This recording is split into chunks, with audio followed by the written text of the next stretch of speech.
Hi hello ಎಲ್ರಿಗೂ ನಮಸ್ತೆ. ಎಲ್ಲರೂ ಹೇಗಿದ್ದೀರಾ? ಐ ಹೋಪ್ ಎಲ್ಲರೂ ಚೆನ್ನಾಗಿದ್ದೀರಾ ಅಂತ ಭಾವಿಸ್ತಾ ಇವತ್ತಿನ ಡೈಲಿ ವ್ಲಾಗ್ ಸ್ಟಾರ್ಟ್ ಮಾಡ್ತಾ ಇದ್ದೀನಿ. ಯಾರೆಲ್ಲ ನನ್ನ ಯೂಟ್ಯೂಬ್ ಚಾನಲ್ನ ಸಬ್ಸ್ಕ್ರೈಬ್ ಮಾಡ್ಕೊಳ್ದೆ ನೋಡ್ತಾ ಇದ್ರೆ ದಯವಿಟ್ಟು ಸಬ್ಸ್ಕ್ರೈಬ್ ಮಾಡ್ಕೊಂಡು ನೋಡಿ. ಇಷ್ಟ ಆದರೆ ಒಂದು ಲೈಕ್ ಮಾಡಿ, ಏನಾದರೂ ಹೇಳೋದಿದ್ರೆ ಕಮೆಂಟ್ ಬಾಕ್ಸಲ್ಲಿ ಕಮೆಂಟ್ ಕೂಡ ಮಾಡಿ ಅಂತ ಹೇಳ್ತಾ ಇವತ್ತು ಡೈಲಿ ವ್ಲಾಗ್ ಸ್ಟಾರ್ಟ್ ಮಾಡ್ತಾ ಇದ್ದೀನಿ. ಈ ಖುಷಿಗೆ ತುಂಬ ಕಾರಣ ಒಂದೇ ಒಂದು ಸಣ್ಣದೊಂದು ಪೋಸ್ಟ್ ಬಂದಿದ್ದಕ್ಕೆ ಇಷ್ಟೊಂದು ಖುಷಿಯಾಗಿದೆ. ಆ್ಯಕ್ಚುಲ್ ಆ ಪೋಸ್ಟು 2 ವರ್ಷದ ಹಿಂದೆಯೇ ಬರಬೇಕಾಗಿತ್ತು. 2 ವರ್ಷದ ಹಿಂದೆಯೇ ಬಂದಿದ್ದಿದ್ರೆ ಈ ಚಾನಲ್ ಇನ್ನೂ ಚೆನ್ನಾಗಿ ಗ್ರೋ ಆಗ್ತಾಯಿತ್ತು ಅನಿಸುತ್ತೆ. ನನಗೆ ಗೊತ್ತಿಲ್ಲ ಅದು ಯಾಕೆ ನನ್ನ ಕೈ ಸೇರಿಲ್ಲ ಅಂತ ಹೇಳ್ಬಿಟ್ಟು. ಅದ್ರದ್ದು ತುಂಬ ಮಾತಾಡೋದಿದೆ, ಮುಂದಕ್ಕೆ ಮಾತಾಡ್ತಾ ಹೋಗೋಣ. ಇವತ್ತು ಈ ವ್ಲಾಗ್ನ ಎಂಡ್ ಮಾಡಬೇಕು ಅಂತ ಅಂದ್ಕೊಂಡೆ, ಆದರೆ ಸ್ಟಾರ್ಟಿಂಗ್ ಆಗೋಗ್ಬಿಡ್ತು. ನಾನು ಆಲ್ರೆಡಿ ಈ ವಿಡಿಯೋನ ಮಾಡಿ ಇಟ್ಟಿದ್ದೆ. ಮಾಡಿಬಿಟ್ಟು ಇನ್ನು ಈ ಚಾನಲಲ್ಲಿ ಇನ್ನು ವೀಡಿಯೋಸ್ ಹಾಕೋದು ಬೇಡ ಅಂತ ಅಂದ್ಕೊಂಡಿದ್ದೆ. ಏಕೆಂದರೆ ಆಲ್ರೆಡಿ ಹೊಸ ಚಾನಲ್ನ ಸ್ಟಾರ್ಟ್ ಮಾಡಿದೆ, ಅದರಲ್ಲಿ ವೀಡಿಯೋಸ್ ಕೂಡ ಪೋಸ್ಟ್ ಮಾಡಿದೆ. ಹೊಸದಾಗಿ ತುಂಬ ಚೆನ್ನಾಗಿ ನಂಗೆ ಅದರಲ್ಲಿ ಕೂಡ ವ್ಯೂಸು ಸಬ್ಸ್ಕ್ರೈಬರ್ಸ್ ಕೂಡ ಆಗಿದ್ದಾರೆ. ಅದಕ್ಕೆ ಈ ಚಾನಲ್ನ ಬಿಟ್ಬಿಡೋಣ ಅಂತ ಅಂದ್ಕೊಂಡೆ. ಈ ಚಾನಲ್ನ ಯಾಕೆ ಬಿಟ್ಬಿಡೋಣ ಅಂತ ಅಂದ್ಕೊಂಡೆ ಅಂದರೆ, ಇದು ಸ್ವಲ್ಪ ಹಳೆ ಚಾನಲ್ಲು. ಪಿನ್ ಬರಬೇಕಾಗಿತ್ತು, ನನಗೆ ಪಿನ್ ಬಂದಿರಲಿಲ್ಲ. ನೀವು ಯೂಟ್ಯೂಬ್ ಚಾನಲ್ ಸ್ಟಾರ್ಟ್ ಮಾಡಿದ್ರೆ ಒಂದು ಪಿನ್ ಅಂತ ಬರುತ್ತೆ ನಿಮಗೆ. ಆ ಪಿನ್ ಹಾಕಿದ್ರೆ ಮಾತ್ರ ನಿಮಗೆ ಅದರಲ್ಲಿ ಲೈಕ್ ಆ್ಯಡ್ಸ್ ಬರೋದು, ಸ್ವಲ್ಪ ದುಡ್ಡು ಕೂಡ ಜನ್ರೇಟ್ ಆಗುತ್ತೆ. ಸ್ವಲ್ಪ ಅಲ್ಲ, ಆ್ಯಕ್ಚುಲ್ ದುಡ್ಡು ಬರೋದೇ ಆ ಪಿನ್ನಿಂದ. ದುಡ್ಡಿಗೋಸ್ಕರ ವ್ಲಾಗ್ ಮಾಡ್ತಾಯಿದ್ದೀನಿ ಅಂತಲೂ ಅಲ್ಲ, ಲೈಕ್ ಅದನ್ನು ಮಾಡಿದ್ರೇ ಒಂದು ಸಾರ್ಥಕತೆ ಅನ್ನೋ ಥರ. ಅದನ್ನು ಪಿನ್ ಹಾಕಿದ್ರೇ ಯೂಟ್ಯೂಬ್ ಚಾನಲ್ ಕೂಡ ರನ್ ಆಗೋದು ಆ ಥರ. ನಾನು ಅದಕ್ಕೋಸ್ಕರ ಆ ಪಿನ್ನು 2 ವರ್ಷದ ಹಿಂದೆಯೇ ಬಂದು ನನ್ನ ಕೈ ಸೇರಿರಲಿಲ್ಲ. ಯಾಕೆ ಅಂತ ನನಗೆ ಗೊತ್ತಿಲ್ಲ. ಅದು ಮೇ ಬಿ ಸ್ವಲ್ಪ ಬೇಗ ಬಂದಿದ್ದಿದ್ರೆ ಇನ್ನೂ ಚಾನಲ್ ಚೆನ್ನಾಗಿ ಗ್ರೋ ಆಗ್ತಾಯಿತ್ತೋ ಏನೋ. ಆ ಪಿನ್ ಬರದೇ ಇರೋದು ಕೂಡ ಒಂದು ರೀಸನ್ ಆಗಿರ್ಬೋದು ನಾನು ಯೂಟ್ಯೂಬ್ ಚಾನಲ್ ಮಾಡದೇ ಇರೋದು. ಗೊತ್ತಿಲ್ಲ ಅದನ್ನು ಹೇಗೆ ಕಲೆಕ್ಟ್ ಮಾಡ್ಕೋಬೇಕಾಗಿತ್ತು ಅಂತ. ಲೈಕ್ ನಾರ್ಮಲ್ ಬರುತ್ತದು ನಿಮಗೆ, ಅದರಲ್ಲಿ ಏನು ನಿಮಗೆ ರಿಜಿಸ್ಟರ್ ಪೋಸ್ಟ್ ಆ ಥರದ್ದೆಲ್ಲ ಏನೂ ಬರಲ್ಲ. ನಾನು ಅಡ್ರೆಸ್ ಎಲ್ಲ ಕರೆಕ್ಟಾಗೆ ಫಿಲ್ ಮಾಡಿದ್ದೆ. ಒಂದು ಏನಾದರೂ ತಿಳ್ಕೊಂಡಿರಬೇಕು, ಇಲ್ಲ ಏನಾದರೂ ತಿಳ್ಕೊಂಡೇ ಇರಬೇಕು. ಈ ಥರ ಅರ್ಧಂಬರ್ಧ ಆಗುತ್ತೆ ಅಂತ ಅನಿಸುತ್ತೆ ಕೆಲವು ಸತಿ. ಅಂದರೆ ನನಗೂ ಫಸ್ಟ್ ಟೈಮ್ ಯೂಟ್ಯೂಬ್ ಚಾನಲ್, ಮತ್ತು ಅದು ಓಪನ್ ಮಾಡಿದ್ರೆ ಅದೇನಾದರೂ ಕ್ಲೋಸ್ ಆಗಿಬಿಡುತ್ತೆ, ಮತ್ತು ಆ ಪಿನ್ ಬರಲ್ಲ. ಅದು ಎಷ್ಟೋ ಸತಿ 2 ಸತಿ 3 ಸತಿನೇ ನೀವು ಆ ಪಿನ್ನ ಟ್ರೈ ಮಾಡೋಂಗಿರೋದು. ನಾನು ಆಲ್ರೆಡಿ 2 ಸತಿ ಟ್ರೈ ಮಾಡಿಬಿಟ್ಟಿದ್ದೆ. ಆ ಥರದ್ದೆಲ್ಲ ತುಂಬ ಕೇಳಿದ್ದರಿಂದ ಸ್ವಲ್ಪ ಭಯ ಕೂಡ ಇತ್ತು. ಆದರೆ ದೇವ್ರ ಆಶೀರ್ವಾದ ನಿಜವಾಗ್ಲೂ ನನ್ನ ತಲೆ ಮೇಲೆ ಇತ್ತು. ಅದು ಒಂದೇ ಸತಿ ನಾನು ಟ್ರೈ ಮಾಡಿದ್ದಿದ್ದು ಅಫಿಷಿಯಲ್ಲಾಗಿ. ಸುಮ್ಮನೆ ಹೋಗಿ ನೋಡಿದ್ದೆ ಅಷ್ಟೇ, ಅದು ಟ್ರೈ ಮಾಡಿರಲಿಲ್ಲ ನಾನು. ದೇವ್ರ ದಯೆ ನಿಜ ನನ್ನ ಮೇಲಿತ್ತು ಅಂತ ಅನಿಸುತ್ತೆ. ಚಾನಲ್ನ ಕ್ಲೋಸ್ ಮಾಡೋಣ ಅಂತ ಅಂದ್ಕೊಳ್ಳೋ ಅಷ್ಟೊತ್ತಿಗೆ ಚಾನಲ್ನ ಸ್ಟಾರ್ಟ್ ಮಾಡಿಕೊಟ್ಟಿದ್ದಾನೆ. ಇನ್ನು ಮುಂದೆ ಅಂತೂ ತುಂಬ ಖುಷಿ ಅಂತಲೇ ಅನಿಸುತ್ತೆ. ನನಗಂತೂ ತುಂಬಾ ಖುಷಿ ಆಯಿತು. ದೇವ್ರ ದಯೆ ನನ್ನ ಮೇಲೆ ಹೇಗಿದೆಯೋ ಹಾಗೆ ಎಲ್ಲರ ಮೇಲೂ ಇರಲಿ ಅಂತ ಕೇಳ್ಕೊಳ್ತೀನಿ. ಯಾಕಂದರೆ ಚಿಕ್ಕ ಚಿಕ್ಕ ಯೂಟ್ಯೂಬರ್ಸ್ ಎಲ್ಲ ಪಾಪ ತುಂಬ ಕಷ್ಟಪಡ್ತಾ ಇರ್ತಾರೆ. ಸ್ಟಾರ್ಟಿಂಗ್ ಇನಿಷಿಯಲ್ ಸ್ಟೇಜಲ್ಲಿ ತುಂಬಾ ಕಷ್ಟ ಆಗುತ್ತೆ. ಏನೂ ದುಡ್ಡು ಬರಲ್ಲ, ವ್ಯೂಸ್ ಕೂಡ ಬರಲ್ಲ, ಎಲ್ರಿಗೂ ಬೇಜಾರಾಗುತ್ತೆ. ಅದರಿಂದ ದೇವರು ಎಲ್ರಿಗೂ ಯೂಟ್ಯೂಬ್ ಚಾನಲಲ್ಲಿ ಇರೋರಿಗೆ ಅಂತಲೇ ಅಲ್ಲ, ಎಲ್ರಿಗೂ ಬರಲಿ ಅಂತ ಕೇಳ್ಕೊತೀನಿ. ನಾನು ಆ್ಯಕ್ಚುಲಿ ಆಚೆ ಹೋಗಿದ್ದೆ. ನಂಜುಂಡೇಶ್ವರ್ಗೆ ಫೋನ್ ಬಂದಿತ್ತಂತೆ, ಈ ಥರ ಒಂದು ಪಿನ್ ಬಂದಿದೆ ಅಂತ ಹೇಳ್ಬಿಟ್ಟು. ಅಂದರೆ ನಾವು ಆಲ್ರೆಡಿ ಇನ್ಫಾರ್ಮ್ ಮಾಡಿದ್ವಿ, ಈ ಥರ ಒಂದು ಪಿನ್ ಬರುತ್ತೆ ಅಂತ ಹೇಳಿ. ಲಾಸ್ಟ್ ಟೈಮ್ ಈ ಥರ ಬಂದು ಮಿಸ್ ಆಗಿಬಿಟ್ಟಿದೆ ಅಂತ ಹೇಳಿದ್ದಕ್ಕೆ, ಆಯಿತು ಮೇಡಮ್ ನೋಡ್ತೀವಿ, ನೀವು 2 ಡೇಸ್ ಒನ್ಸ್ ಫೋನ್ ಮಾಡಿ ಅಂತ ಕೂಡ ಪಾಪ ಅವ್ರು ನಮ್ಮ ಹತ್ರ ಹೇಳಿದರು. ನಾನಂತೂ 2 ದಿವಸಕ್ಕೊಂದ್ಸತಿ 3 ದಿವಸಕ್ಕೊಂದ್ಸತಿ ಫೋನ್ ಮಾಡ್ತಾಯಿದ್ದೆ. ಆದರೂ ಬಂದಿಲ್ಲ ಅಂತಲೇ ಹೇಳ್ತಾಯಿದ್ರು. ನಂಗೆ ಅದ್ರ ಮೇಲೆ ಹೋಪ್ ಅಂತೂ ಹೊರಟೋಗ್ಬಿಟ್ಟಿತ್ತು. ಅದನ್ನು ನೋಡಿ ಒಂದು ಕ್ಷಣ ತುಂಬ ಖುಷಿಯಾಯಿತು. ಸ್ವಲ್ಪ ಕಣ್ಣೀರು ಬಂತು, ಇಲ್ಲ ಅಂತ ಹೇಳ್ತಾ ಇಲ್ಲ. ಅದನ್ನು ಹೇಗೆ ಹೇಳ್ಕೊಳ್ಳೋದು, ಆ ಟೈಮಲ್ಲಿ ತುಂಬ ಖುಷಿ ಅಂತ ಅನಿಸ್ತಪ್ಪ. ಇದೊಂದು ದೊಡ್ಡ ಒಂದು ವಿಷಯನೇ ಯೂಟ್ಯೂಬ್ ಚಾನಲಲ್ಲಿ ಇರೋರಿಗೆ ಗೊತ್ತಾಗತ್ತೆ. ದೆನ್ ಅದು ಬಂದಾಗ ಹೇಗೆ ಖುಷಿಯಾಗತ್ತೆ, ಅದಕ್ಕೋಸ್ಕರ ಎಷ್ಟು ವೆಯ್ಟ್ ಮಾಡ್ತಿರ್ತಾರೆ ಯೂಟ್ಯೂಬರ್ಸು ಅಂತ ಹೇಳ್ಬಿಟ್ಟು. ನನಗಂತೂ ಸಖತ್ ಖುಷಿಯಾಯಿತು. ಇದನ್ನು ಓಪನ್ ಮಾಡಿದಾಗ ಇಲ್ಲೊಂದು ಪಿನ್ ಬಂದಿರುತ್ತೆ. ಆ್ಯಕ್ಚುಲಿ ಆ ಪಿನ್ನನ್ನು ನಮ್ಮ ಯೂಟ್ಯೂಬ್ ಚಾನಲ್ ನಿಮಗೆ ಮಾನಿಟೈಸೇಷನ್ ಆಗಬೇಕಾದ್ರೆ ಆ ಪಿನ್ನ ಹಾಕಬೇಕಲ್ಲಿ. 2 ವರ್ಷದ ಹಿಂದೆ ಆಗಬೇಕಾಗಿದ್ದಿದ್ದು ಕೆಲಸ ಇವಾಗಾಗಿದೆ ನೋಡಿ. ಅದೊಂಚೂರು ಬೇಜಾರಂತೂ ಇದೆ, ಇಲ್ಲ ಅಂತ ಹೇಳ್ತಾ ಇಲ್ಲ, ಆದರೆ ಖುಷಿ ಅಂತೂ ಆಯಿತು. ಈ ನಂಬರು ಒಬ್ಬರಿಗೆ ಬಂದಮೇಲೆ ಅದು ಇನ್ನೊಂದು ಸತಿ ಇನ್ನೊಬ್ರಿಗೆ ಯೂಸ್ ಆಗೋಲ್ಲ. ಈ ನಂಬರ್ ನಂದು ಇವಾಗ ನನ್ನ ಕೈ ಸೇರಿದೆ. ಅದು ಖುಷಿ ಅಂದರೆ ಖುಷಿ ಆಗಿದೆ ಆ ಟೈಮಲ್ಲಂತೂ. ಅಭಿನವ್ಗೆ ತೋರಿಸಿದ್ರೆ ಈಸ್ ನಾರ್ಮಲ್, ಅವನಿಗೆ ಸ್ವಲ್ಪ ಖುಷಿ ಆಯಿತು, ಇಲ್ಲ ಅಂತ ಹೇಳಲಿಲ್ಲ. ಸ್ವಲ್ಪ ಆ, ಏನು ಅದು ಎಕ್ಸ್‌ಪ್ಲೈನ್ ಮಾಡೋಕ್ಕಾಗ್ತಿಲ್ಲ, ಅಷ್ಟೊಂದು ಒಂಥರ ಖುಷಿ ಆಯಿತು. ತುಂಬಾ ಆ ಟೈಮಂತೂ ತುಂಬ ಪ್ರೆಷಿಯಸ್ ಅಂತ ಅನ್ನಿಸ್ತು. ನಾನು ತುಂಬ ದಿವಸದಿಂದ ಕಾಯ್ತಿದ್ದಿದ್ದು ಒಂದು ಲೆಟರ್ ಬಂದಾಗ ಖುಷಿ ಆಗತ್ತೆ. ಅದು ಯಾವ ಥರ ಹೇಳಬೇಕು ಅಂತ ಗೊತ್ತಾಗ್ತಾ ಇಲ್ಲ. ಆದರೆ ಮಾತ್ರ ತುಂಬಾ ಇಷ್ಟ ಆಯ್ತಪ್ಪ ನನಗಂತೂನು. ಏನೂ ತೊಂದರೆ ಇಲ್ಲದೆ ಬಂತು. ನಾನು ನಿಜವಾಗ್ಲೂ ಬರೋದೇ ಇಲ್ಲ ಅದು ಅಂತ ಅಂದ್ಕೊಂಬಿಟ್ಟಿದ್ದೆ. ಯಾಕೆಂದರೆ ಹೋದ ಸತಿ ಕೊಟ್ಟಿದ್ದಿದ್ದು ಅಡ್ರೆಸ್ಸೇನೆ. ನಾನು ಅಡ್ರೆಸ್ ಎಲ್ಲ ಏನೂ ಚೇಂಜ್ ಮಾಡಿರಲಿಲ್ಲ. ಅಡ್ರೆಸ್ ಎಲ್ಲ ಕರೆಕ್ಟಾಗೇ ಇತ್ತು. ಯಾಕೆ ಬಂದಿರಲಿಲ್ಲ ಅಂತ ಗೊತ್ತಿರಲಿಲ್ಲ. ಆದರೆ ಅಭಿನವ್ ಹೇಳ್ತಾ ಇದ್ದಾನೆ, ಓಕೆ ಪರವಾಗಿಲ್ಲ ಅಂತ. ಅವನದು ರಿಯಾಕ್ಷನ್ ಯಾವಾಗಲೂ ಅಷ್ಟೇ, ಹೀ ಈಸ್ ವೆರಿ ಸೆಟಲ್ಡ್. ಅವ್ನು ಯಾವಾಗ್ಲೂ ಎಕ್ಸೈಟು ಆಗಲ್ಲ, ಏನು ಆ ಥರ ಏನೂ ಇಲ್ಲವೇ ಇಲ್ಲ. ಅವ್ನು ನಾರ್ಮಲ್ ಆಗಿರೋಕ್ಕೆ ಟ್ರೈ ಮಾಡ್ತಾನೆ.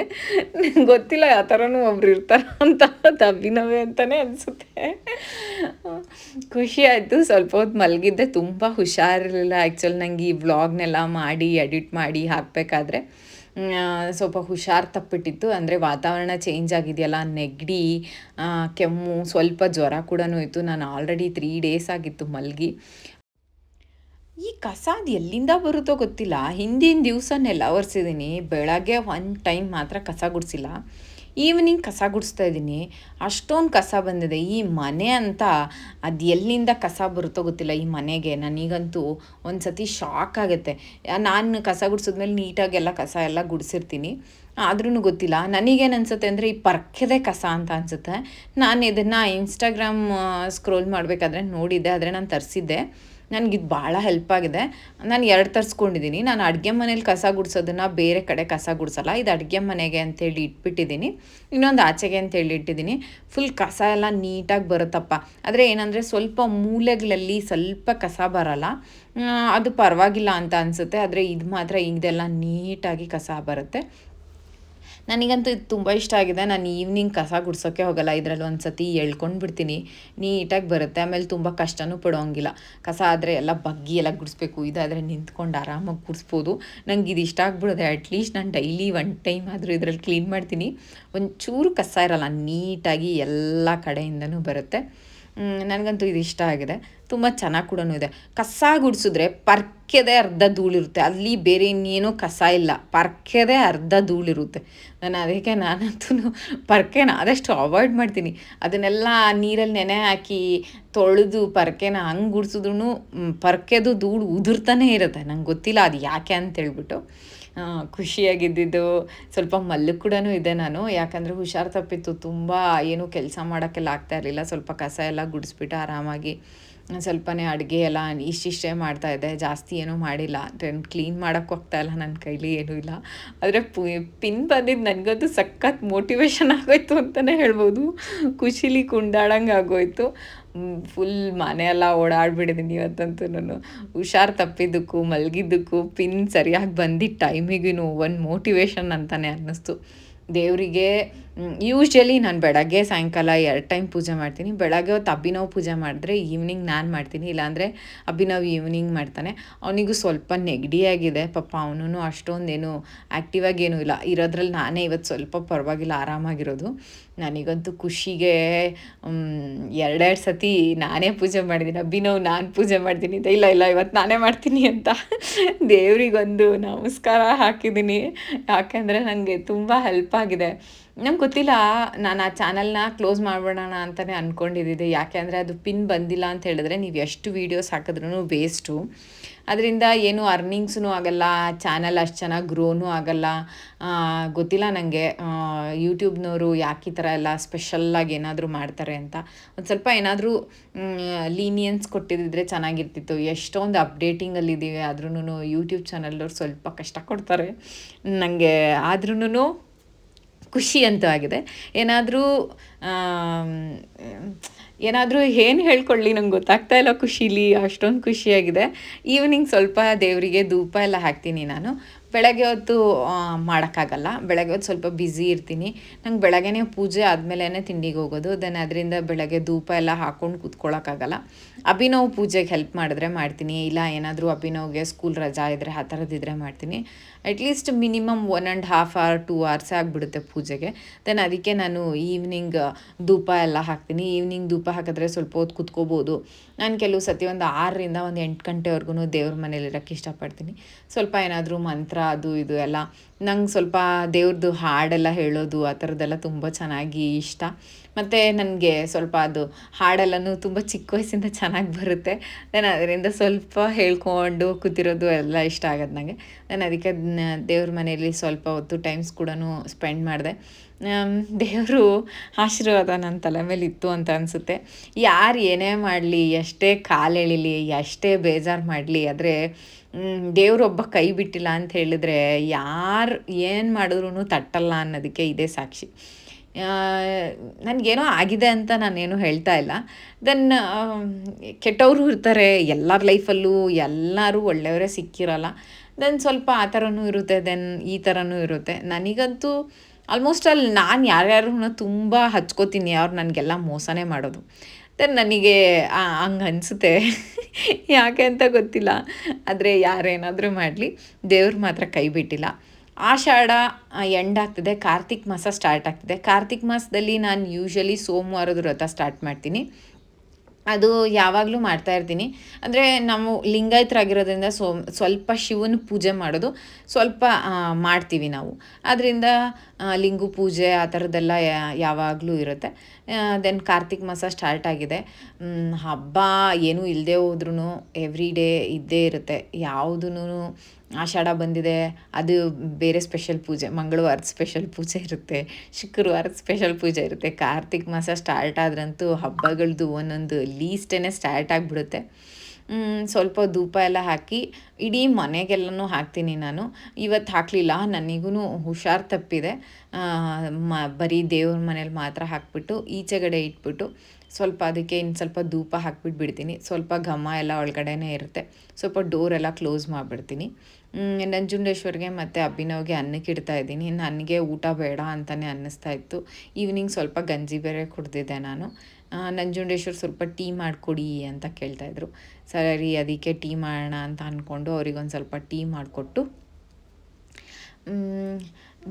ಖುಷಿಯಾಗಿ ಬೇರೆ ಇತ್ತಲ್ಲ ಹೇಳ್ಕೊಂಡು ನನ್ನ ಫ್ರೆಂಡಿಗೆ, ನನ್ನ ತಂಗಿಗೆ ಎಲ್ರಿಗೂ ಫೋನ್ ಮಾಡಿಕೊಂಡು ಇವತ್ತು ಪಿನ್ ಬಂದಿದೆ ಅಂತ ಫುಲ್ ಖುಷಿ ಎಲ್ಲರ ಹತ್ರನೂ ಹೇಳಿದ್ದೀನಿ. ನೋಡ್ದಾ, ಎಲ್ಲರೂ ಹೇಳಿದ್ರು ಸ್ವಲ್ಪ ಟೈಮ್ ತೊಗೊಳುತ್ತೆ ಅದು ಅಂತ. ನನಗೆ ಹೋಪ್ ಹೊರಟೋಗಿದ್ದೇನು ಗೊತ್ತಾ, ಅದು 2 ವೀಕ್ಸಿಂದ 4 ವೀಕ್ಸ್ ಒಳಗಡೆ ಬರಬೇಕಾಗಿತ್ತು. ನಾನು ಆಲ್ರೆಡಿ ಯೂಟ್ಯೂಬ್ ಚಾನಲ್ ಸ್ಟಾರ್ಟ್ ಮಾಡಿ ಮತ್ತೆ ಅಂದರೆ ಹಳೇದು ಬಿಟ್ಬಿಟ್ಟು ಹೊಸದಾಗಿ ಅದೇ ಚಾನಲ್ನ ಸ್ಟಾರ್ಟ್ ಮಾಡಿ ಆಲ್ರೆಡಿ ನಾನು 4 ವೀಕ್ಸಿಗಿಂತನೂ ಜಾಸ್ತಿ ಆಗಿತ್ತು. ನಾನು ಚಾನಲ್ ಸ್ಟಾರ್ಟ್ ಮಾಡೋದಕ್ಕಿಂತ ಮುಂಚೆನೇ ಆ ಪಿನ್ ನಂಬರ್ ಎಲ್ಲ ಹಾಕೋದಕ್ಕೆ ಏನು ಮಾಡಬೇಕು ಆ ಥರದನ್ನೆಲ್ಲ ಯೋಚನೆ ಮಾಡಿಕೊಂಡೇ ಮಾಡಿದ್ದೆ. ಆದರೂ ಅದು ಬಂದಿರಲಿಲ್ಲ ನನಗೆ. ಅದಕ್ಕೆ ಹೋಗಿಬಿಟ್ಟಿತ್ತು. ಹೋಗಿದ್ದಿದ್ದು ಬೇರೆ ಚಾನಲ್ ಸ್ಟಾರ್ಟ್ ಮಾಡೋದಕ್ಕೆ ಒಂದು ಇದಾಯಿತು. ಆದರೆ ನಂಗೆ ಚಾನಲ್ ಸ್ಟಾರ್ಟ್ ಮಾಡಿ ತುಂಬ ಖುಷಿ ಇದೆ. ಅದರಲ್ಲಂತೂ ತುಂಬ ಒಳ್ಳೆ ಸಪೋರ್ಟಿಂಗ್ ಸಿಕ್ಕಿದೆ ಅಂತ ನನಗಂತೂ ಅನಿಸ್ತಾ ಇದೆ. ದೆನ್ ಬೇಜಾರೇನೂ ಇಲ್ಲ. ಆದರೆ ಪಿನ್ ಬಂದಿದ್ದು ಮಾತ್ರ ತುಂಬ ಖುಷಿ ಆಯಿತು. ಪಿನ್ ಬರುತ್ತೆ ಅಂತ ಅಂದ್ಕೊಂಡೆ ಬಂತಲ್ಲ, ಅದಕ್ಕೆ ಖುಷಿ ಆಯಿತು ಅಷ್ಟೇ. ಸ್ವಲ್ಪ ಅವ್ರಿಗೆ ಟೀ ಮಾಡಿಕೊಟ್ಟು ಎಲ್ಲರ ಹತ್ರನೂ ಮಾತಾಡಿ ಈ ಥರ ಪಿನ್ ಬಂದಿದೆ ಅಂತ ಹೇಳ್ಕೊಂಡು ಖುಷೀಲಿ ಕುಣಿದಾಡಿ, ನಾನಂತೂ ಅದನ್ನು ತುಂಬ ಸತಿ ಹೇಳಿದ್ದೀನಿ. ಅಂದರೆ ಯೂಟ್ಯೂಬ್ ಚಾನಲಲ್ಲಿ ಇದ್ದು ಅದು ಪಿನ್ ಬಂದಿಲ್ಲ ಅಂತ ಹೇಳಿದ್ರೆ ಎಷ್ಟು ಕಷ್ಟ ಆಗುತ್ತೆ ಅಂತ ಗೊತ್ತಿರೋರಿಗೆ ಮಾತ್ರ ಗೊತ್ತಾಗತ್ತೆ. ಏನೋ ಹೇಳ್ತಾರೆ ಅನ್ನೋರಿಗೆ ಏನೂ ಹೇಳೋಕ್ಕಾಗಲ್ಲ, ಬಿಟ್ಬಿಡ್ಬೇಕು ಅಲ್ಲಿಗೆ ಅದನ್ನು. ಆದರೆ ಮಾತ್ರ ಈ ದಿನ ಸುದಿನ ಯೂಟ್ಯೂಬ್ ಚಾನಲ್ ಮಾಡಿ ಕಷ್ಟಪಟ್ಟಿರೋರಿಗೆ ಗೊತ್ತಿರುತ್ತೆ. ಕಷ್ಟ ಅಂದರೆ ನಮ್ಮ ಡೈಲಿ ರೊಟೀನ ತೋರಿಸ್ತಾ ಇದ್ದೀವಿ, ಅದರಲ್ಲಿ ಏನೂ ಎಕ್ಸ್ಟ್ರಾ ಏನೂ ಇಲ್ಲ. ಎಡಿಟಿಂಗ್ ಸ್ವಲ್ಪ ಕಷ್ಟ ಆಗುತ್ತೆ ನಿಮಗೆ. ನೀವು ವಿಡಿಯೋ ಮಾಡೋದು ಅಷ್ಟೊಂದು ಕಷ್ಟ ಆಗೋಲ್ಲ, ಎಡಿಟಿಂಗ್ ಪ್ರೊಸೆಸಿಂಗ್ ಸ್ವಲ್ಪ ಕಷ್ಟ ಆಗುತ್ತೆ. ಬೆಳಗ್ಗೆಯಿಂದ ಸಾಯಂಕಾಲದವರೆಗೂ ವಿಡಿಯೋ ಮಾಡಿದ್ಮೇಲೆ ಎಡಿಟಿಂಗ್ ಅನ್ನೋದು ಒಂದು ಬಿಗ್ ಟಾಸ್ಕ್ ಅಂತ ಅನಿಸುತ್ತೆ, ಅಷ್ಟೇ, ಬೇರೆ ಏನೂ ಇಲ್ಲ. ಸ್ವಲ್ಪ ಅವ್ರಿಗೊಂದು ಸ್ವಲ್ಪ ಟೀ ಮಾಡಿಕೊಟ್ಟು ಅನ್ನ ಮಾಡಿದೆ. ಅಭಿನವ್ ಒಂಚೂರು ಚಿತ್ರಾನ್ನ ಮಾಡಿಕೊಟ್ಬಿಡಿ ಅಂತ ಹೇಳ್ದೆ. ಅದಕ್ಕೆ 2 ಈರುಳ್ಳಿ ಹಚ್ಚಿಬಿಟ್ಟು ಸುಮ್ಮನೆ ಹುಣಸೆ ಹಣ್ಣಿನ ಚಿತ್ರಾನ್ನ ಮಾಡಿಕೊಟ್ಟೆ. ಅವನಿಗೂ ಸ್ವಲ್ಪ ಬಾಯೆಲ್ಲ ಕೆಟ್ಟಿದೆ. ನಾನು ಬರೀ ಚಿತ್ರಾನ್ನದ ಗೊಜ್ಜನ್ನ ಸ್ವಲ್ಪ ತಿಂದೆ. ಏನಾದರೂ ಜ್ವರ ಬಂದು ನಾಲಿಗೆ ಕೆಟ್ಟಿದ್ರೆ ಉಪ್ಪು ಮತ್ತು ಹುಣಸೆಹಣ್ಣು ಹಾಕ್ಬಿಟ್ಟು ನಾಲಿಗೆನ ಸ್ವಲ್ಪ ಕ್ಲೀನ್ ಮಾಡಿದ್ರೆ ವಿಷ ಮತ್ತು ಏನಾದರೂ ಒಂಥರ ಏನೋ ತಿನ್ನಬೇಕು ಅಂತ ಫೀಲ್ ಆಗಲ್ವಲ್ಲ, ಅವ್ರಿಗೆ ಸ್ವಲ್ಪ ಹೆಲ್ಪ್ ಆಗುತ್ತೆ. ನಾನು ಕೂಡ ಅವತ್ತು ಸ್ವಲ್ಪ ಉಪ್ಪು ಮತ್ತು ಹುಣಸೆಹಣ್ಣು ಹಾಕ್ಬಿಟ್ಟು ಸ್ವಲ್ಪ ನಾಲಿಗೆ ಎಲ್ಲ ಚೆನ್ನಾಗಿ ತಿಕ್ಕಿ ಕ್ಲೀನ್ ಮಾಡಿದ್ದೀನಿ. ಆ ಥರ ಮಾಡಿದ್ರೆ ಒಂಥರ ಲಾಲಾರಸ ಉತ್ಪತ್ತಿ ಆಗುತ್ತೆ. ಅದನ್ನು ಅದು ತಿನ್ನೋದಕ್ಕೆ ಹೆಲ್ಪ್ ಮಾಡುತ್ತೆ. ಇದು ಹಳೇದು ಟಿಪ್ಸ್ ಅಜ್ಜಿ ಹೇಳ್ತಾ ಇದ್ದಿದ್ದು. ಹುಷಾರಿಲ್ಲ ಅಂದರೆ ಹುಣಸೆಹಣ್ಣಲ್ಲಿ ನಾಲಿಗೆ ತಿಕ್ಕು ಅಂತ ಹೇಳ್ತಾ ಇದ್ರಲ್ಲ, ಆ ಥರ ಇವತ್ತು ತಿಕ್ಕಿ ನಾನಂತೂ ಕ್ಲೀನ್ ಮಾಡಿ ಒಂದು ಸ್ವಲ್ಪ ಊಟ ಮಾಡೋಂಗಾಯಿತು. ನಂಜುಂಡೇಶ್ವರಿಗೆ ಟೀ ಮಾಡು ಅಂತ ಹೇಳಿದ್ರು. ಅವ್ರಿಗೆ ಒಂದು ಸ್ವಲ್ಪ ಟೀ ಮಾಡಿಕೊಟ್ಟೆ. ಅಭಿನವ್ ನಾನು ಸ್ವಲ್ಪ ಟೀ ಕುಡಿತೀನಿ ಅಂತ ಹೇಳ್ತಾ ಇದ್ದಾನೆ. ಅವನಿಗೆ ಒಂಚೂರು ಟೀ ಮಾಡೋಣ ಅಂತ ಅಂದ್ಕೊಂಡು ಒಂಚೂರು ಟೀ ಮಾಡಿದೆ. ಆ್ಯಕ್ಚುಲಿ ಹುಷಾರಿಲ್ಲದೆ ಇದ್ದಾಗ ಟೀ ಕುಡಿಬಾರ್ದು. ನಂಜುಂಡೇಶ್ವರ್ಗೆ ಏನೂ ಆಗೋಲ್ಲ, ನಮಗೆಲ್ಲ ಕೋಲ್ಡ್ ಆಗಿಬಿಡುತ್ತೆ ಟೀ ಕುಡಿದ್ರೆ. ಕಾಫಿ ಸ್ವಲ್ಪ ಹೀಟ್ ಆಗುತ್ತೆ, ಟೀ ಸ್ವಲ್ಪ ಕೋಲ್ಡ್ ಆಗುತ್ತೆ. ಸ್ವಲ್ಪನೇ ಕೆಲಸ ಆಯಿತು. ಎಲ್ಲ ಕೆಲಸ ಎಲ್ಲ ಮುಗಿಸಿ ಅಡುಗೆ ಮನೆ ಎಲ್ಲ ಕ್ಲೀನ್ ಮಾಡಿಬಿಟ್ಟು ಈವ್ನಿಂಗ್ ದೇವ್ರ ಪೂಜೆ ಆದಮೇಲೆ ಒಂದು ಅಡುಗೆ ಮನೆ ಒಂದು ಸ್ವಲ್ಪ ಹೊತ್ತು ಕ್ಲೀನ್ ಮಾಡ್ತೀನಿ. ದೆನ್ ಬೆಳಗ್ಗೆ ಎದ್ದ ತಕ್ಷಣವೂ ಅಡುಗೆ ಮನೆ ಕ್ಲೀನಾಗಿಲ್ಲ ಅಂತ ಹೇಳಿದ್ರೆ ಕಷ್ಟ ಆಗುತ್ತೆ. ನೀವು ಬೆಳಗ್ಗೆ ಎದ್ದು ಬಂದಿದ ತಕ್ಷಣ ಕೈಗೆ ಪಟ ಪಟ ಅಂತ ಸಿಗೋ ಹಂಗೆ ಕ್ಲೀನ್ ಮಾಡ್ಕೊಂಡು ಇಟ್ಕೊಂಡ್ರೆ ಬೆಸ್ಟ್. ಇಲ್ಲ ಅಂತ ಹೇಳಿದ್ರೆ ಬೆಳಗ್ಗೆ ಎಲ್ಲ ಅರ್ಲಿ ಮಾರ್ನಿಂಗ್ ಯಾವಾಗಲೂ ಬ್ಯುಸಿನೇ, ಆ ರೊಟೀನೇ ಬ್ಯುಸಿ ಇರುತ್ತೆ. ಸಂಡೇ ಒಂದು ಬಿಟ್ಟರೆ ಇನ್ನೆಲ್ಲ ದಿವಸನೂ ಸ್ಕೂಲೆಲ್ಲ ಇರುತ್ತಲ್ಲ, ಅದರಿಂದ ಇದು ನಾರ್ಮಲ್ ಟೀ ಅಲ್ಲ, ಕಷಾಯ. ಜಾಸ್ತಿ ಟೀ ಪುಡಿ ಹಾಕ್ಬಿಟ್ಟು ಮಾಡಿಕೊಡ್ತೀನಿ. ಅಂದರೆ ಅವರು ಟೀ ಕುಡಿಬೇಕು ಅಂತಲ್ಲ, ಏನೋ ಸ್ವಲ್ಪ ಅವ್ರಿಗೆ ಹೆಲ್ತ್ ಅಪ್ಸೆಟ್ ಆಗಿದೆ, ಅದರಿಂದ ಸ್ವಲ್ಪ ಟೀ ಮಾಡಿ ಕೊಟ್ಟೆ. ನಾನು ಫೋನ್ ಹಿಡ್ಕೊಂಡೇ ಓಡಾಡ್ತಾ ಇದ್ದೀನಿ. ಇನ್ನೂ ನನಗೆ ಯಾರ್ಯಾರಿಗೆ ಹೇಳಬೇಕು ಅಂತ ಹೇಳಿ ಸಮಾಧಾನ ಕೂಡ ಆಗಿಲ್ಲ. ಈ ಖುಷಿ ವ್ಲಾಗ್ನ ಇಲ್ಲೇ ಎಂಡ್ ಮಾಡ್ತಾಯಿದ್ದೀನಿ. ಈ ಚಾನಲಿಗೆ ಸಪೋರ್ಟ್ ಮಾಡಿರೋ ಹಾಗೆ ಹೊಸ ಚಾನಲ್ಗೂ ಸಪೋರ್ಟ್ ಮಾಡಿ ಅಂತ ಕೇಳ್ಕೊಡ್ತಾ ಈ ವ್ಲಾಗ್ನ ಕೂಡ ಇಲ್ಲೇ ಎಂಡ್ ಮಾಡ್ತಾಯಿದ್ದೀನಿ. ಯಾರ್ಯಾರಿಗೆ ಪಿನ್ ಬಂದಿಲ್ವೋ ಆದಷ್ಟು ಬೇಗ ಪಿನ್ ಬರಲಿ ಅಂತ ಕೇಳ್ಕೊಂಡು